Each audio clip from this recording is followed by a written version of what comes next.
put it on the electric amp. And another thing I like to do if I don't use distortion is to do both amps. You get nice, you know, acoustic and electric at the same time. All right, so here's the electric amp with the acoustic pickup sound on, so you can hear that there. You can still hear that high end in it, even though the amplifier doesn't have a tweeter or a high end, you know.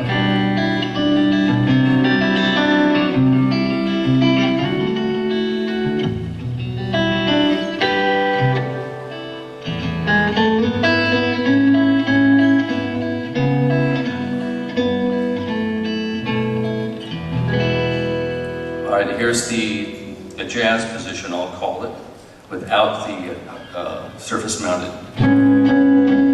See how nice and warm that is?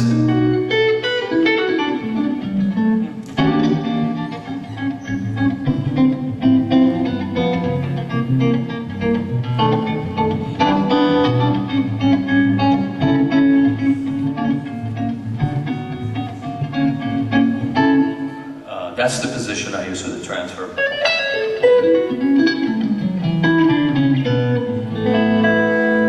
Third position, you can use distortion on all these last 3 or 4 pickup positions, so I'll start doing that too. That's that third position where you're just hearing this. Let me put a little crunch on it here.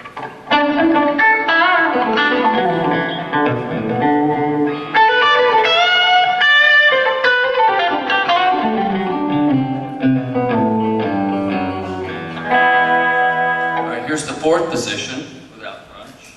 This is on the electric amp. This has a little bit of that old Gretsch kind of sound. And the fifth position is a little bit more of like a Gibson 335 sound.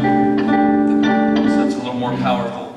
So you can put a little bit of, you do a little Chet echo. He's been practicing this one in the hotel.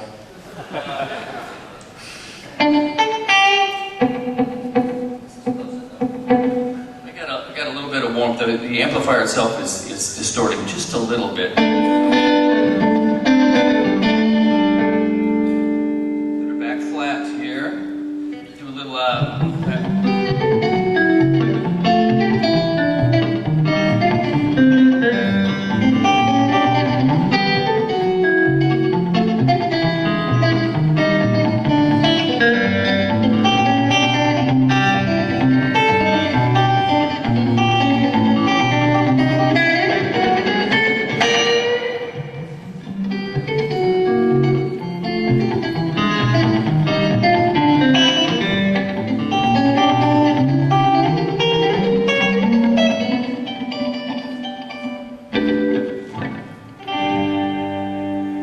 got that sound.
very, very, very flexible guitar.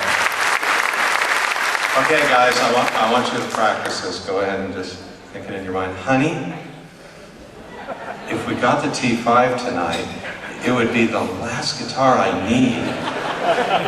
It does everything.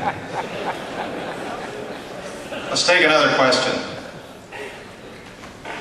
Here's our boy. Right here. I see you. Stand up. Very. Yeah. We'll get What it. was that song you just played? Tivoli's Greatest Hits, Volume 1. So do you have a question? Yes. So I was just wondering, is there a science behind how you decide what woods to pair for the tones, or is this something that's been a long time experience in coming and how it's evolved? That's a great question. Guitar building is really, part of it's science, part of it's art. The science part, I would almost say, is really more the mechanical part. The art part is the tone. And it's kind of in the same way that there's science in cooking. You know, you can kind of work backwards to find out what it is that you did that made it taste good, but you usually don't use science to get there. You know, you might explain it with science. And with the tone of guitars, it's really just sort of experience and intuition.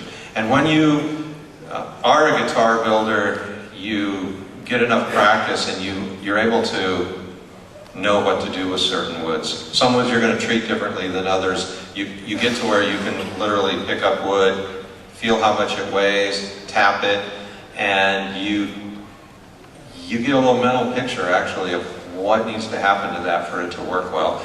I'll give you an example.